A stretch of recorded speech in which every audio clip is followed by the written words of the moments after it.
Good evening, everybody. It's Monday the 7th of April, 2025. And good evening, Joe Walters, and welcome. Good evening, Pat. How are you?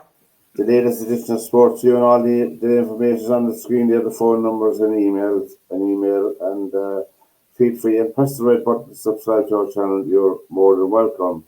We have just Joe and myself, and we do the best we can. We might have someone else along, I don't know, but we're going to usually talk about soccer, rugby, golf, Formula One, GAA for the first time, but it's only because of me. It's only because of my euphoric.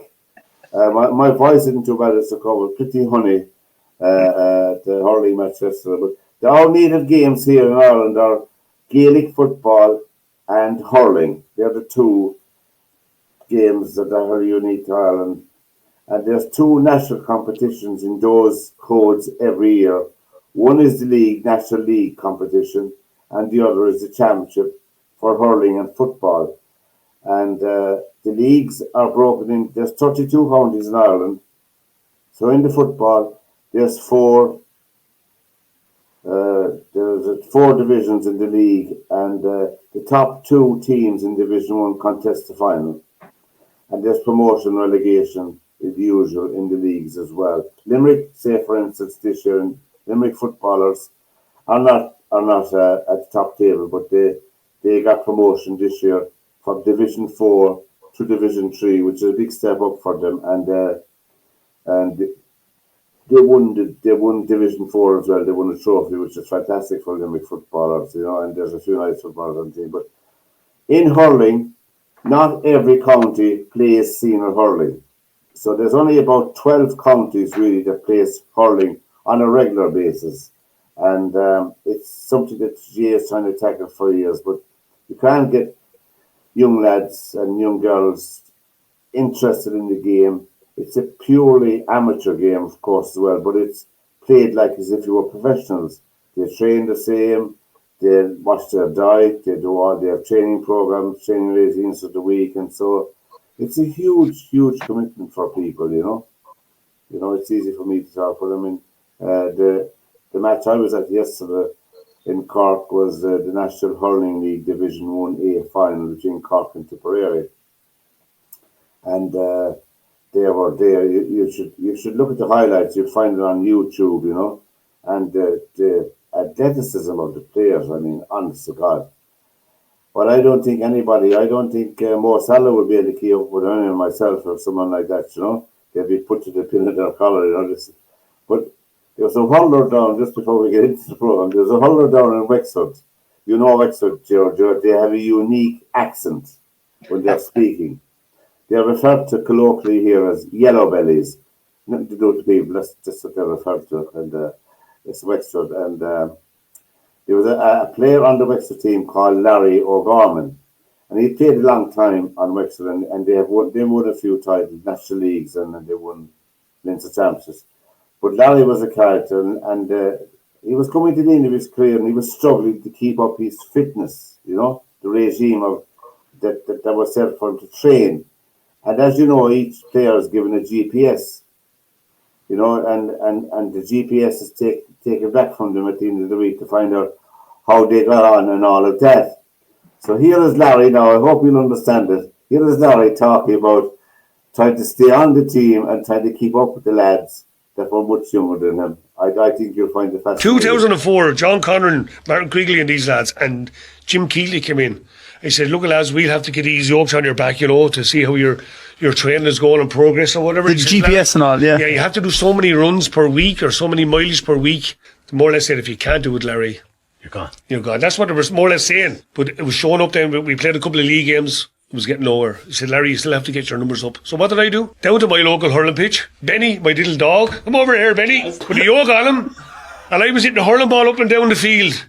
About 50 or 60 times. I said, that mileage now should be up. I handed it back to Jim Keelty the following Tuesday night. The GPS. I said, Jim, here's my GPS. He'll take it off. He rang me the next day. He says, Larry, you're a Superman. I said, Jim, I took a week off work and I ran me arse. I said, good man, Larry, boy, you're back in.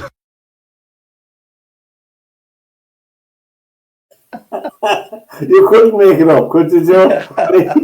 I had a little dog and tied it on to him, and he ran up and down the field after the ball. I thought that was just one way of explaining what the GPS was for, you know. Oh yeah. Oh, dear me, I know, yeah. I thought it was funny at the time, you know. Lads were listening to it, you know. There's fellas will do anything to get away with it. They would, yeah. You can't. Well, you see, yeah, I mean, the GPS doesn't tell you anything. It's the collective training. Although you would, I mean, obviously, if you didn't train, like, you will be found out in the high intensity of a football match. Anyway, there's no doubt about that. You know, you just won't be able to stay the pace. Like during the week, we had the Premiership back during the week, and well, yesterday we had the Manchester Derby, which by all accounts was referred to as a damp, boring squib. Liverpool lost to Fulham, and then on the Tuesday we had Arsenal, Wolves, and Nottingham Forest winning, and you had Ipswich, Villa, Man City, and Newcastle and Liverpool all won last Wednesday as well in the Premiership, and Chelsea won on Thursday night in the Premiership. So after all of that, well, the Ireland ladies team had a cracking win away to Greece in the Nations League. They won 4-0 during the week as well, and they're playing them in the return leg tomorrow night in Dublin. So after all of that, Liverpool are on top of the Premiership with 73 points, Arsenal have 62, Forest have 57, Chelsea have 53, Man City have 52, Aston Villa have 51, and Newcastle have 50. Now, Newcastle and Villa could pass Man City out if they're not careful, you know, which would put Man City down around 6th or 7th, which wouldn't give them European football next season, you know. That could be serious. That could be serious. I'm only thinking out loud. There's not that many games left now, you know. Well, over in the Championship, Bristol City won. You know what I'm saying? That Bristol City won, and they're gone in out to the playoff positions. So Burnley are top of that with 84 points. Sheffield United have 83. Leeds United have 82. And then there's a break to Sunderland with 75. And Middlesbrough and Bristol City have 60. And Coventry City have 59. So that's, I think there's about five matches left in that. So really, the two automatic positions are between Burnley, Sheffield United, and Leeds. Two of those three will automatically get promoted. And so it's up, toss up now. An outside chance of Sunderland, but they're 7 points off the third place, so that's a big gap, you know. So it's looking like Sunderland, Middlesbrough, Bristol City, Coventry, and either Leeds, Sheffield United, or Burnley for the playoffs. So really, it's still good. Over in Germany, which is coming to the end of their season, Bayern Munich are top, but Leverkusen 68 points. Leverkusen have 62, and then Frankfurt have 48, Mainz 46, Leipzig 45, and my favourite team, Borussia Mönchengladbach, are on 44 points. They're in sixth place. So, you know, there's a few teams there. Frankfurt are one of the surprise packages at Germany this year, you know. They have done really well, you know. We were talking about them there last year. They play in the European? In fact, Frankfurt played someone in one of the European finals. They played Real Madrid in the European Cup final in Hampden Park in Glasgow. They lost. Yeah. What was the score? 6-3 or 5-2 or 6-2? Yeah, I remember that match. Yeah. I remember watching that match when I was a young fella. Pike Rovers had it playing down in the Clubhouse. There was a big red brick building down on Henry Street, and it was some kind of a club, and Pike Rovers had rented it out, and they had the reel-to-reel of the match in the old black and white. And I remember my parents sending me and Dermot down to watch it. So it was quite something back in the day. Oh, magic! That'll be magic altogether. Yeah, you know. Yeah. Yes, I was in boarding school for the 1967 European Cup final between Glasgow Celtic. Who did they play? Was it? oh, they played final, didn't they? Yeah, Glasgow Celtic played. Who did they play in the European Cup final? Was it? Well, they played AC Milan in the first one, the one that they won. Yeah, the one they were 67. Yeah, they played And AC Milan in that. we were in boarding school, and the priest is run by our priests, so they got a big television for it, put it into the big into the gym, and we were all sitting around watching the match on television. Glasgow Celtic, like, but they had a super team, just a super. Yes, they did. I'm not saying that, and they were all Scots. Well, they were all within, what were they? What was it? Something like a 5 mile radius of Yeah, Glasgow, that's of good. Celtic Park. They were all local Scots, as they say, you know. Oh, yeah. Yeah. Like, that was the chances of that happening now is pretty slim. Oh, you'd have no chance. No, that wouldn't happen Yeah. now, you know. You'd have no chance the way the game has gone now. Well, you buy teams now. You don't grow teams. You buy them. Very rarely do you grow them anymore.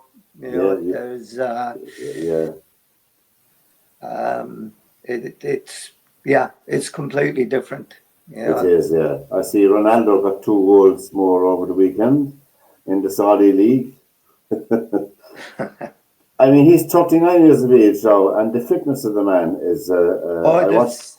There's no doubt about it. I mean, he is, as we used to say back in days, as fit as a butcher's dog. Yeah, absolutely. He's unbelievable. I saw him play. I saw the highlights of the match, and I mean, I can be said about it, you know.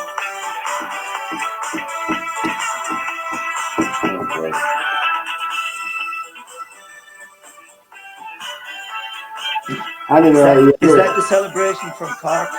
You're The listening downtown parade they're having. You're listening to SportsView on Their Media TV. We're having myself and Joe Wallace on tonight. And in Spain, Barcelona are top at 67, Real Madrid on 63, Atletico Madrid on 60, Athletic Club on 54, Villarreal on 48, and Real Betis on 48. So that's the Spanish league, which is the same old faces, Barcelona and the two Madrids. Right, but it was interesting this weekend because I think was it Real Betis beat Real Madrid. I know Real Madrid lost. I thought, yeah, at the weekend, and Barcelona tied, so it kept it interesting. It did. There's only 3 points between Atletico Madrid and Real Madrid. And then there's only 4 points between Madrid and Barcelona at the top, you know. So they have another 5 or 6 matches left in theirs as well, you know, in their league. Now, tomorrow night, the European Cup will be back in action, Joe. You have Arsenal are playing Real Madrid and Bayern Munich are playing Inter Milan tomorrow night. I know the managers have to G up their teams in the press conferences, you know. But I think you have to be realistic as well. Arsenal are up against it in playing Real Madrid. I think they're going to be up against it, especially that Real Madrid lost at the weekend. So that's going to. But you know, Arsenal on their day can be a very, very good team. But the problem is that they've had a couple of guys out injured, and I think that they lose one of their centre backs last week. In the match. Yeah, so I think they were a bit unfortunate against Everton at the weekend with a penalty. I thought that was a bit. I thought that was a little bit fortunate that Everton for that. It was, yeah, it was. So, but you'd have to think that Real Madrid are favourites for it. I mean, without a doubt. And then you have Bayern Munich against Inter Milan. That looks pretty even. That would be. I think that would be a good game. Be a very that would be. And Harry Kane is still on form. He scored again the weekend, for Bayern Munich. So he's lethal in front of the goals, Oh yes, he is. He must be one of the best. I know he's coming to the end of his career, but he must be one of the best strikers to have on a team. Oh yeah, yeah. I mean, if Manchester United are there like that, they'd be a little bit higher up the table. Oh, I'm sure they would, but who knows with what's going on there at the minute? And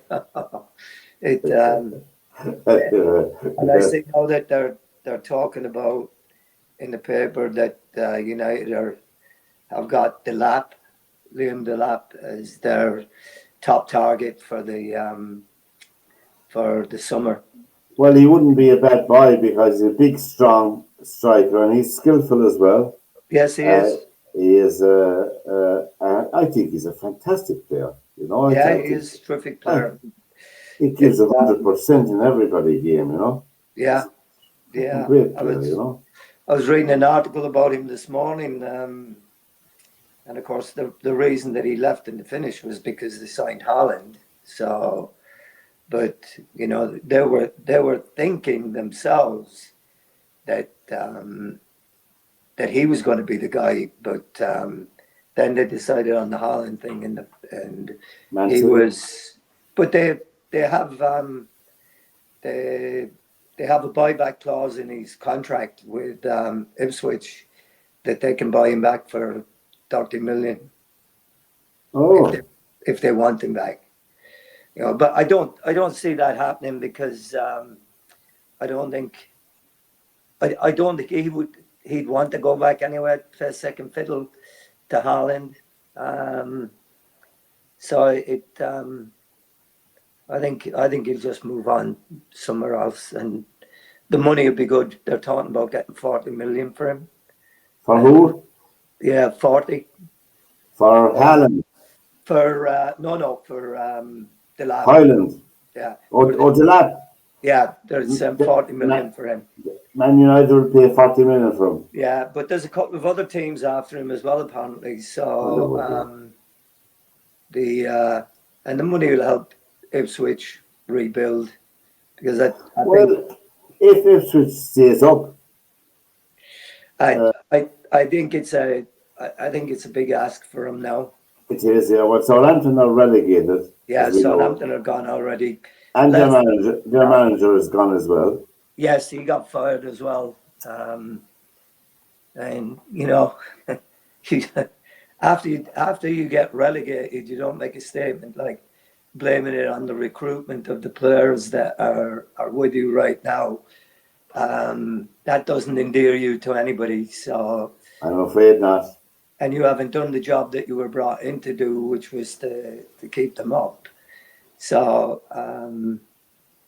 yeah, I to be honest, I think that, and I never had a real good feeling about any of the three teams that came up, that they would be able to stay there. And just having watched Southampton play Leeds in the playoff final, I didn't think that they were capable of doing much in the Premiership. Joe, I've watched an awful lot of Championship games myself this year for selfish reasons because of Bristol City. But I mean, I'm no expert in soccer, but I even think that if Burnley and Leeds get promoted, or Burnley and Sheffield United and Leeds will say go up, they will struggle. Oh, they will. I was going to say that. I mean, I've watched them now, and I can tell you this much. The ones that you were talking about there that are in the running. Sunderland, Middlesbrough, Bristol City, and Coventry. Yeah, I watched Middlesbrough play Blackburn the other day. Yeah. And they beaten 2-0, but they got off to a flyer, and they had one fortunate goal that was a big deflection. Yeah. And really didn't do much after that. So I really don't. I think the team that goes up in third place, which will be the one coming out of the playoffs, will really struggle in the Premiership, and I just don't see Sheffield United and our Leeds being able to spend Stay there. enough money to keep themselves up there. I think we're getting to a stage now where the money that clubs are able to spend in the Premier League is making a huge difference to the difficulty of the promoter teams staying up. Yeah. It's going to be a huge challenge for them. I don't know any of the teams. I don't know about their finance or Burnley, Sheffield United, or Leeds, or Sunderland, or Coventry City. But I dare say none of those clubs would have 300 or 400 million to spend. No, and we've seen Burnley before. Burnley are a little bit like Watford a few years ago. Go up one season, go down the next season. And Sheffield United. Sheffield United. Sheffield United. I mean, Sheffield United had the one good season in the Premiership where they were up close to the top six or so in the top half of it. But then the next times were a struggle.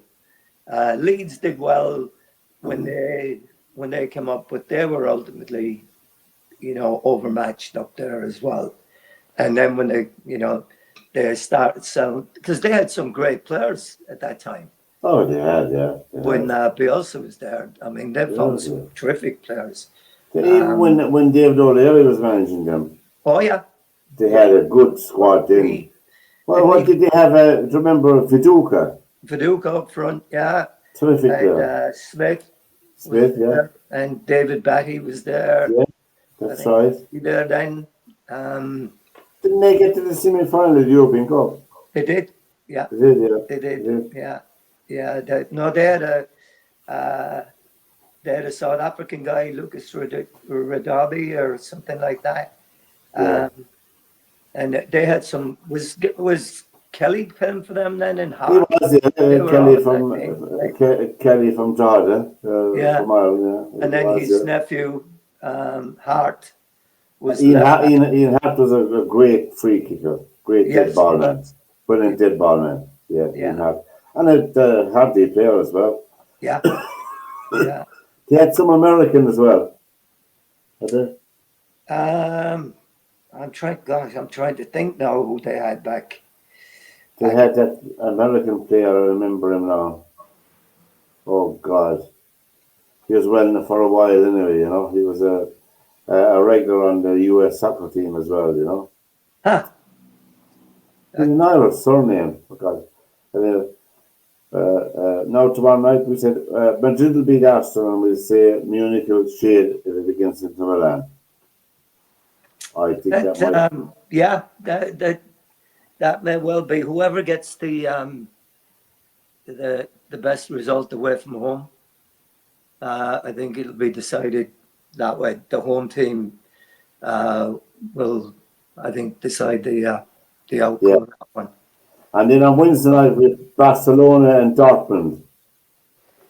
Yeah, I'd have to take Barcelona in that one.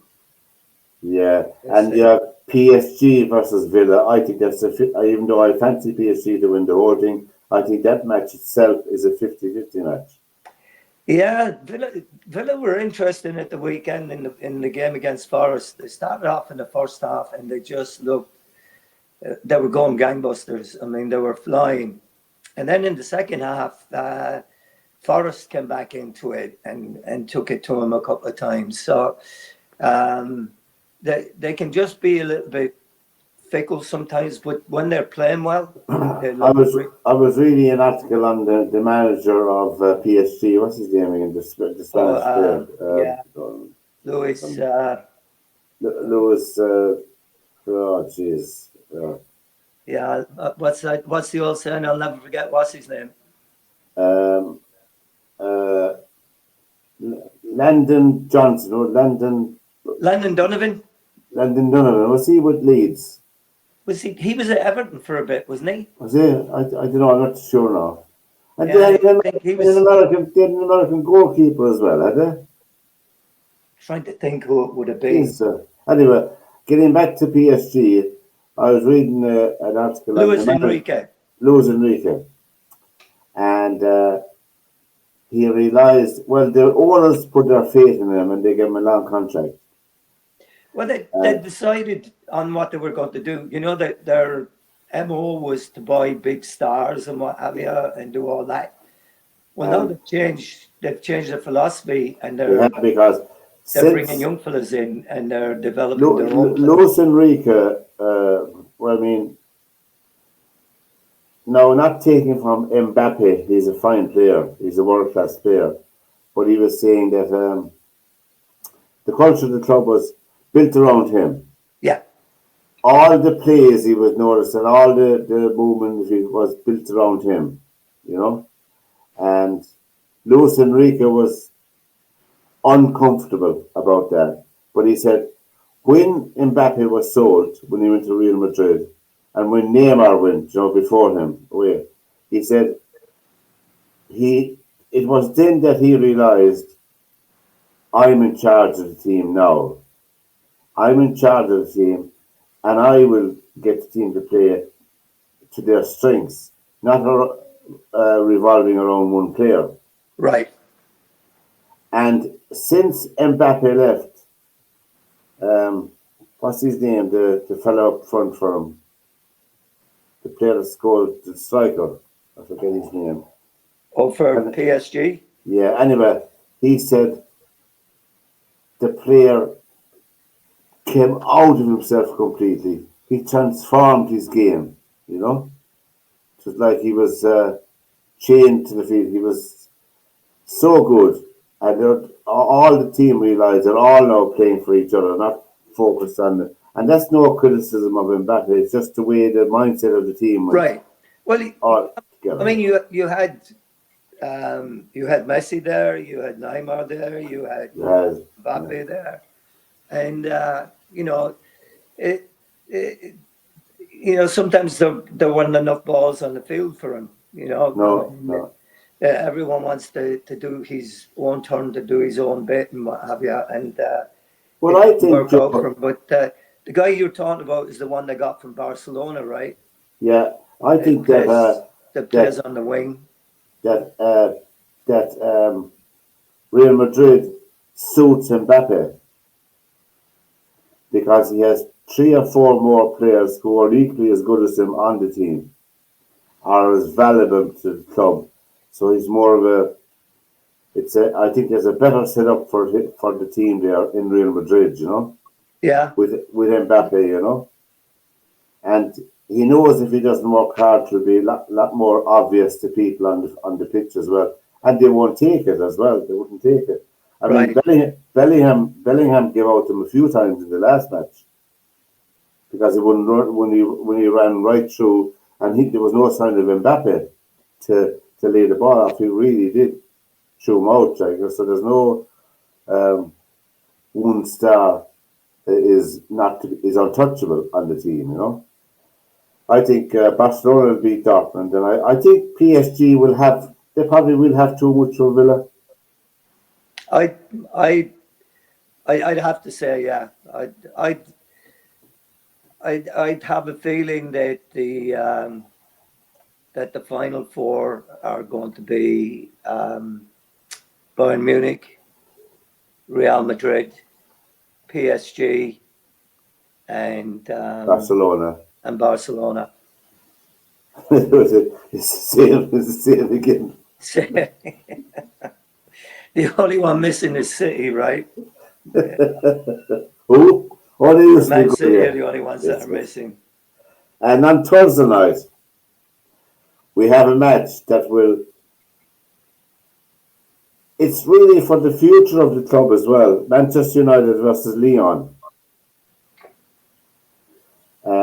In order for Manchester United to have European soccer next season, they have to win this competition.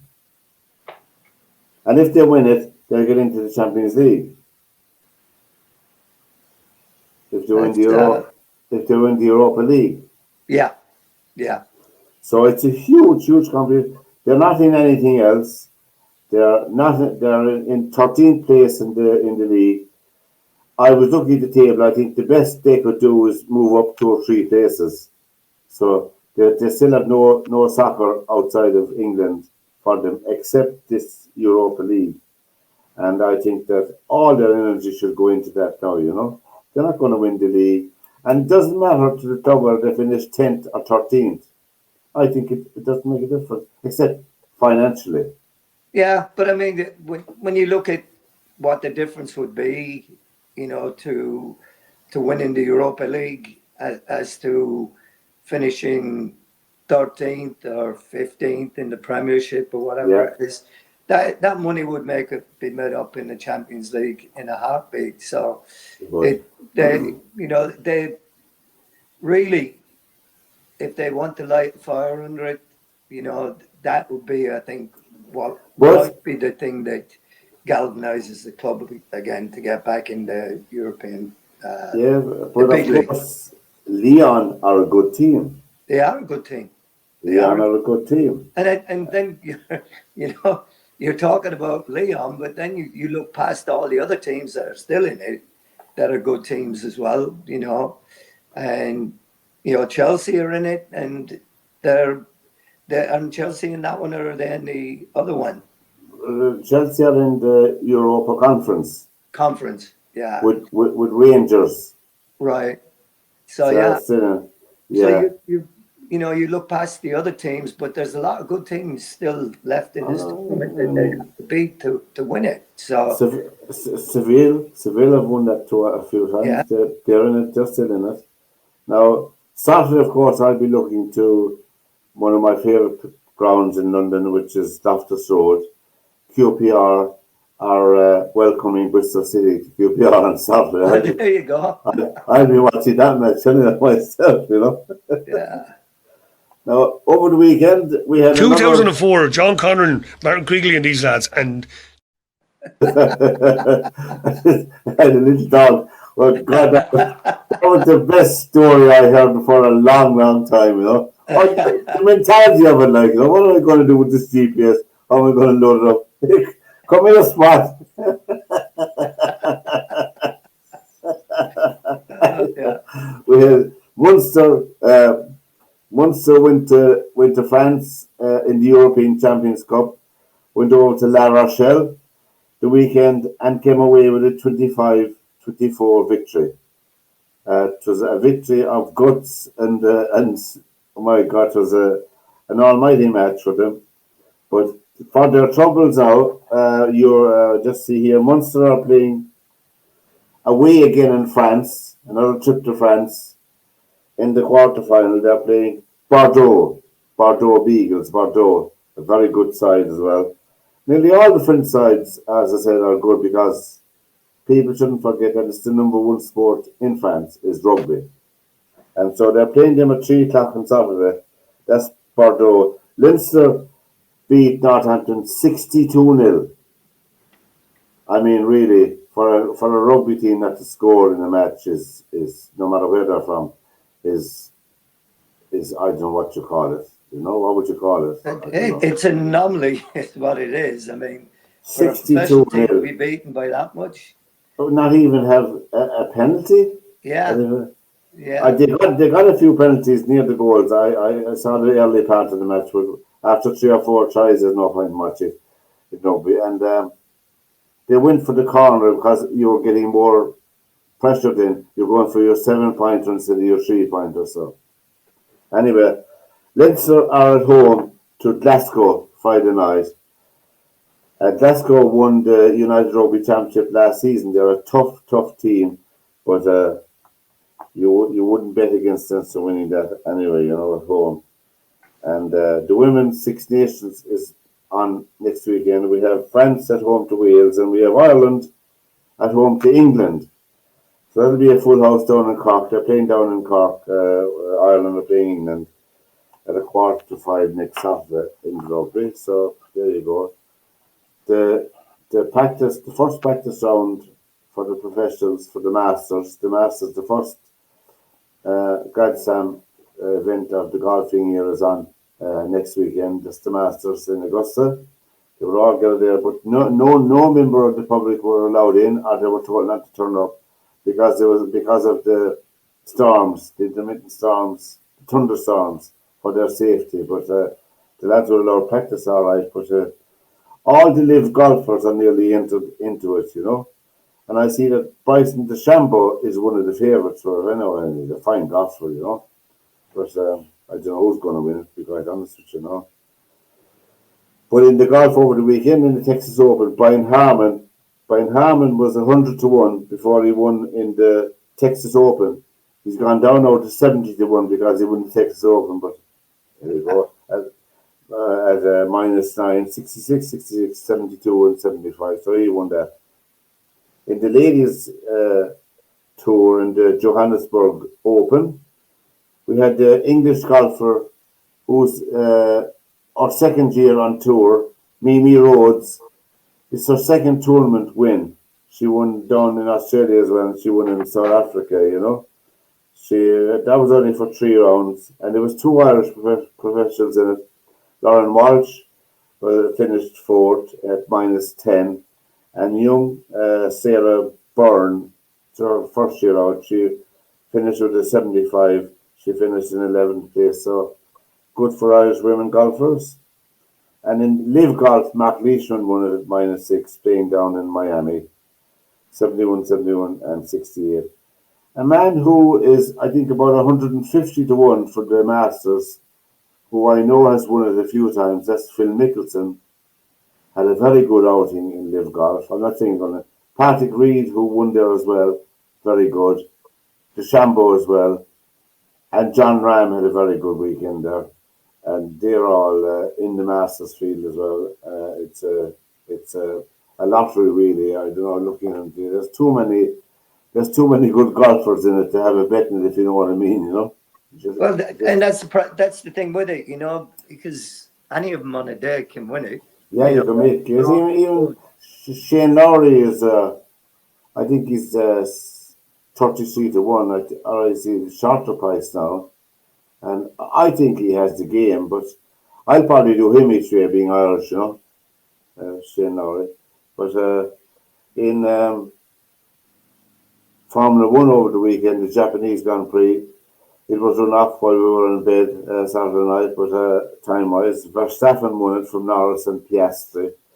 So Norris is leading 62 points, and Verstappen is 61, and Piastri is 49. So it looks like the Red Bull are back on track again after a few hiccups along the way, you know. But Mark Leishman won the Live Golf tournament, and I don't know whether he'd been outside bet or not. The Grand National was run over the weekend. Joe, did you have a flutter? No, I did not. I did, but they're still running, I think. Didn't finish yet. That'd be about me as well. I backed 2 horses in it, and Duffelcoat was one of them. He fell at the third fence. You know, or the jockey fell. The horse kept running. Oh, wow. And the other fella pulled up. But my son had the winner, 33 to 1. Oh, nice. Yeah, and the winner, yeah. So it's stakes all around Saturday. There you go, right? there's some good out of it, you know. Yeah, there's some good out of it. But getting back now to the state of soccer, is it as I said, did you kill the goose that laid the golden egg? I mean, the heyday of soccer. Oh yeah, I want to listen to this. Roy Keane, who else? United fans behind the goal, and you're looking, you're thinking, and they know, they're not daft, they're looking at this team we're supporting and we're fighting every week for, have given up. They gave up. No excuses. But we'll hear a lot of rubbish over the next few days from players. We've heard it. There'll be statements, or guaranteed the next few days. Sorry about that, we'll try better next week. I can tell you which lads will be making the statements through their teams and Twitter and all that rubbish. No. It's what you do on the pitch really interests me, not all the other garbage. Well, there you go now. Yeah, it was interesting to watch at the weekend. Actually, Yeah, the yeah. Liverpool match. There was some choice words being spoken between the players to each other um, during Really? the game. Yeah. So if you're Liverpool, I mean, they're going to win the league no matter what. But with what's happening right now and how they're going, they don't look um, as fluid as they did earlier in the season.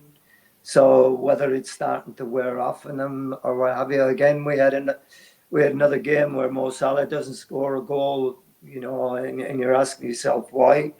Um, you know, it, it it's just interesting the way that this is kind of playing itself out now, and it'll be interesting to see how many more games that they can come back and win. Well,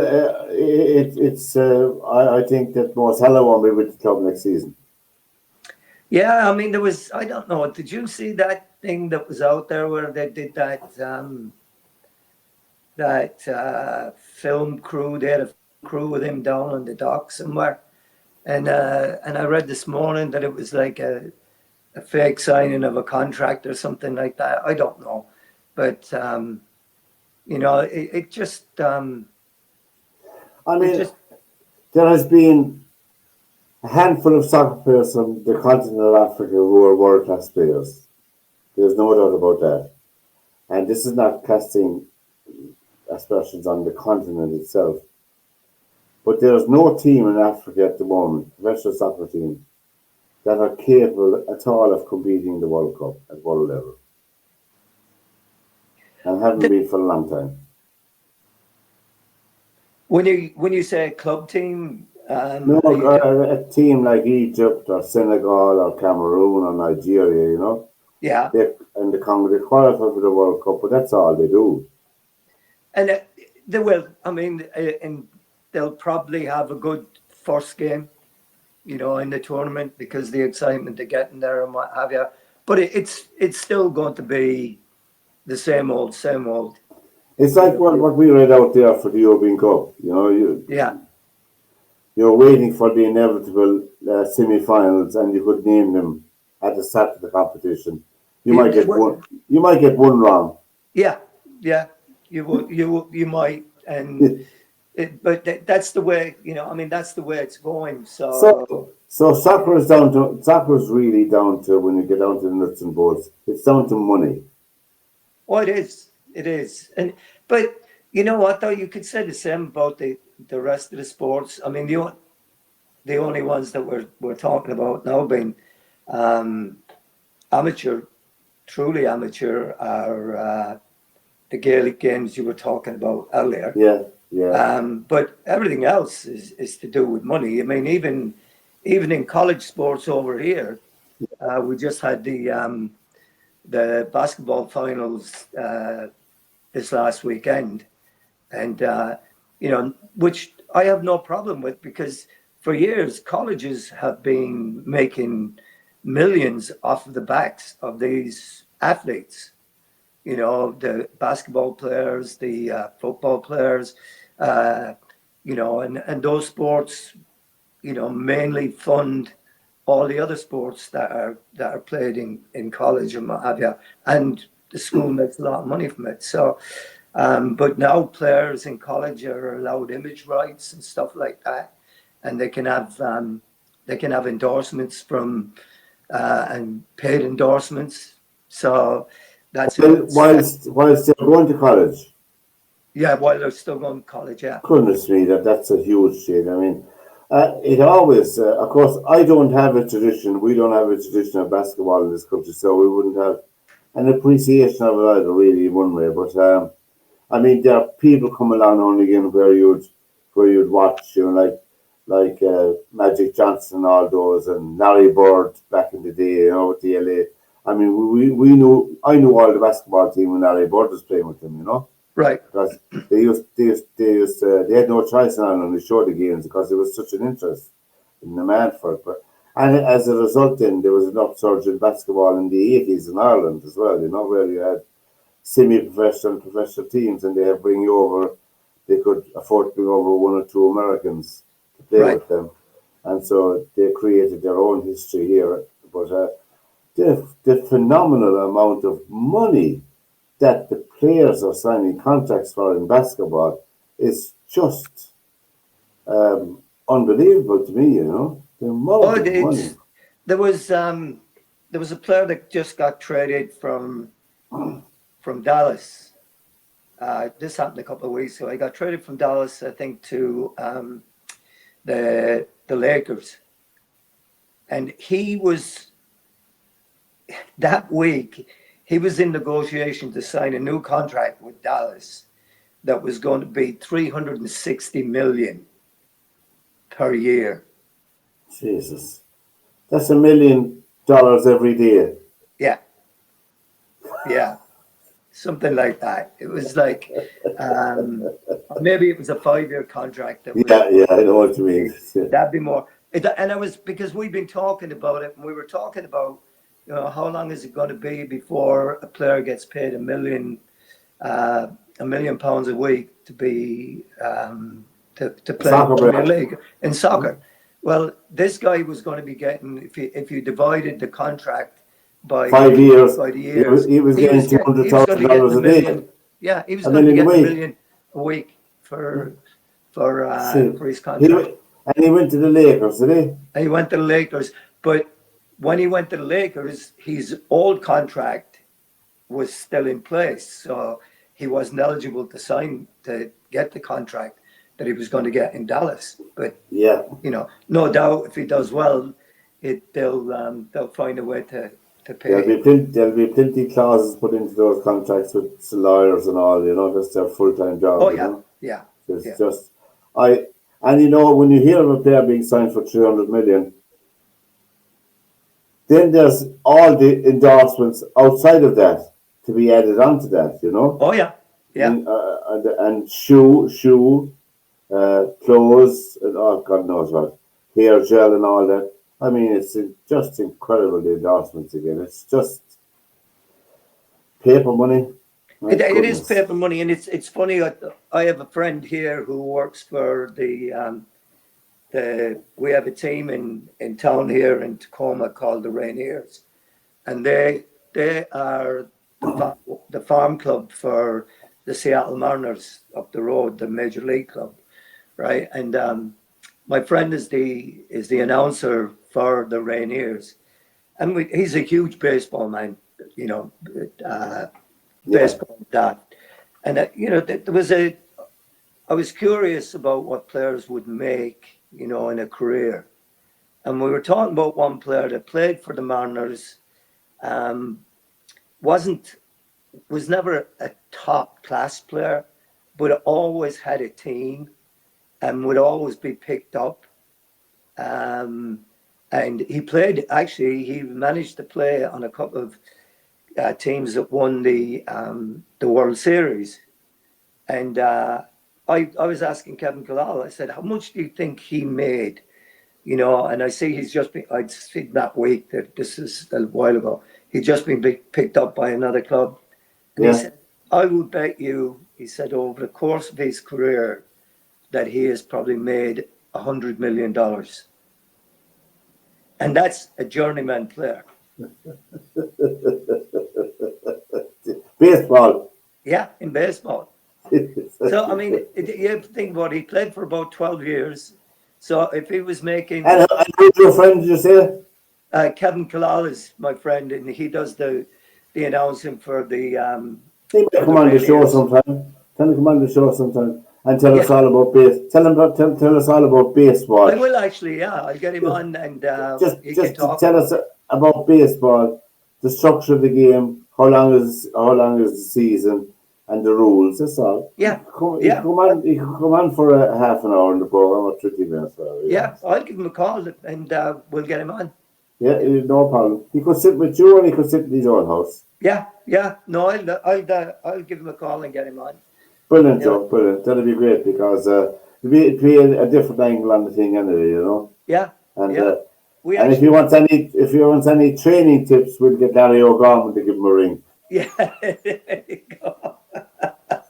Actually, it's funny, up at schools, up at Bellman Prep, where I was coaching for years.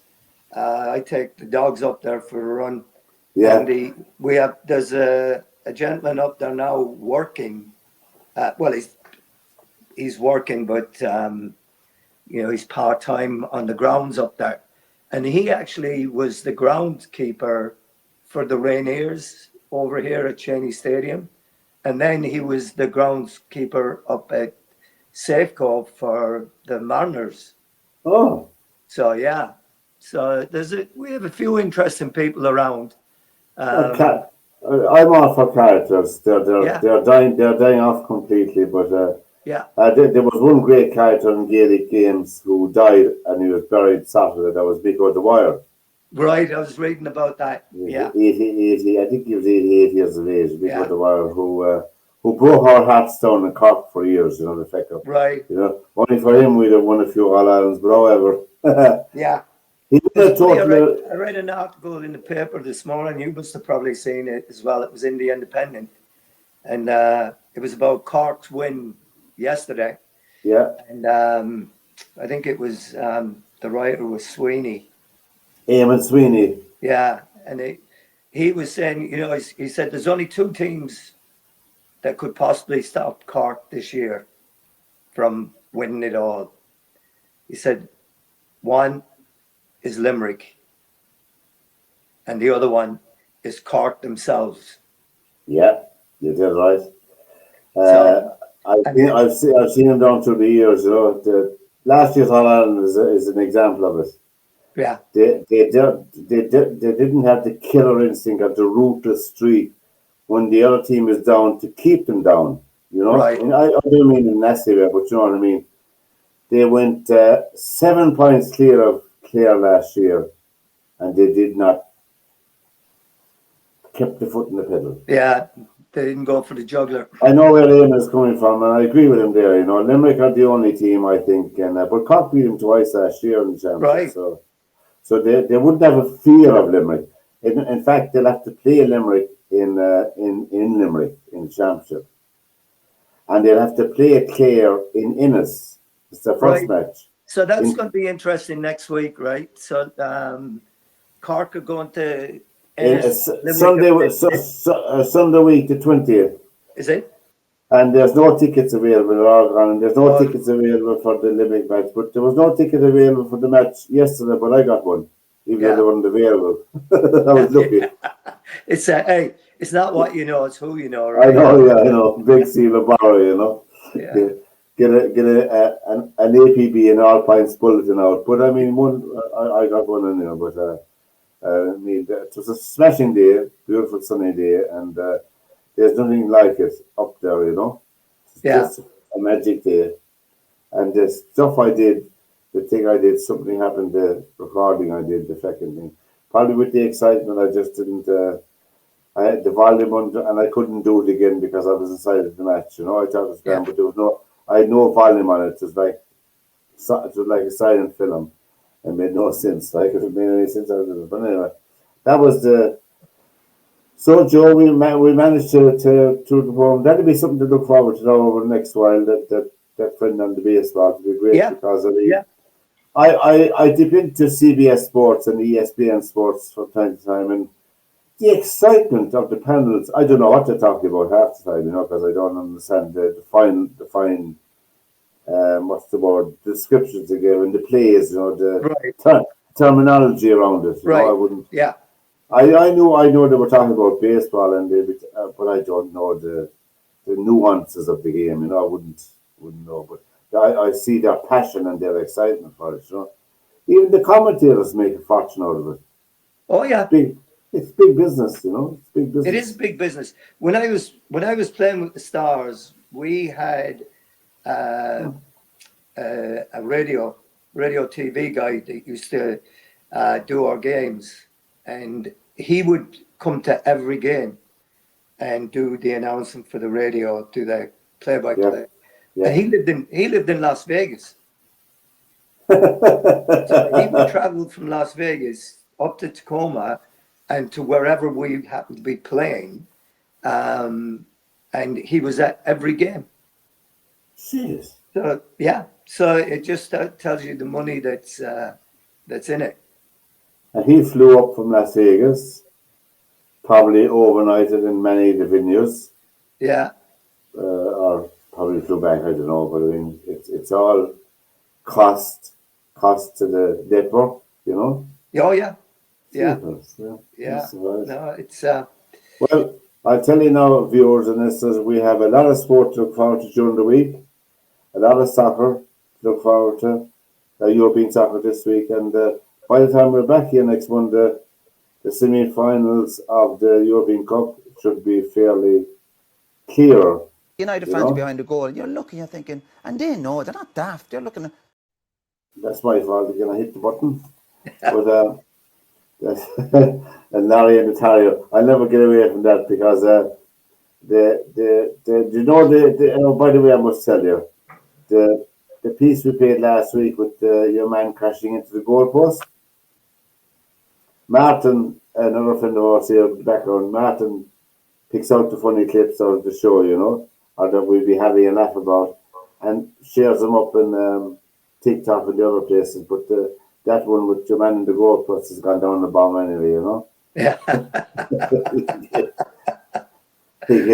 he gave up his future family for the game of soccer. I mean, I don't know.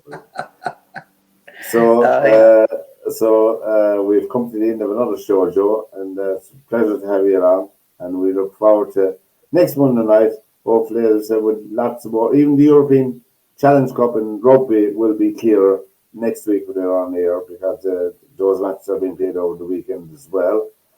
So there you are. So until next Monday night, till we meet again on SportsView, from Joe Waters and myself, good night, guys, and have a good weekend, good sporty weekend, and take care. Take care, Pat. See you next week. Thank you. Bye bye.